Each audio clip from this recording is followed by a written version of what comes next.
আপনার শেখ হাসিনা আমাদের পক্ষে নয়, ভারতের পক্ষে প্রায় 30টা আপনার চুক্তি এবং সমঝোতা স্বাক্ষর করছে।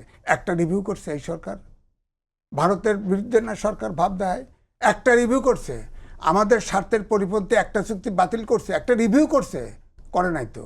তিস্তার পানি আনছে বলেন তো, আবার ট্রানশিপমেন্ট সব তো দিয়ে গেছে, কই কোনো করিডোর পর্যন্ত দিয়ে গেছে, আমি লিখেছি তো, সময়কালে বিশাল করে ছাপা হয়েছে, করিডোর পর্যন্ত দিয়েছিল, করিডোরটা বাস্তবায়ন হয়নি, তার আগেই ফেলাইছে, বুঝতে পারছেন তো, ওটা তো এখনো রয়ে গেছে, এখনো রয়ে গেছে। সুতরাং আমার কাছে বললে দেখেন, এখন বাজারে যান, দেখেন কি অবস্থা, দেখেন একই অবস্থা প্রায়। ভারতের সাথে সম্পর্ক কোথায় খারাপ হয়েছে? দেনাফানায় তো কোনো খারাপ হয় নাই, সরকারের ইলিশ মাছ ঠিকই যাচ্ছে। তার মানে ভারতের খপ্পরে পড়ার একটা পসিবিলিটি দেখেন? ভারতের খপ্পরে পড়েই আছি, পড়েই আছি। আপনি বললাম না এতগুলো চুক্তি হয়েছে, সবগুলো চুক্তি ভারতের পক্ষে, একটা চুক্তি রিভিউ হয়েছে বলেন?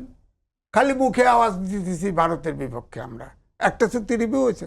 কোন রাজনৈতিক দল বলছে যে ওই চুক্তিগুলো রিভিউ করেন? একটা দল বলছে? বিএনপি বলছে, জামাত বলছে, বলেন? বলে নাই। সবাই ভোটের দাবি করে না, ভাবে যে ভারতের সাথে খাতির না থইলে যদি সরকারে না যেতে পারি, বলছেন না।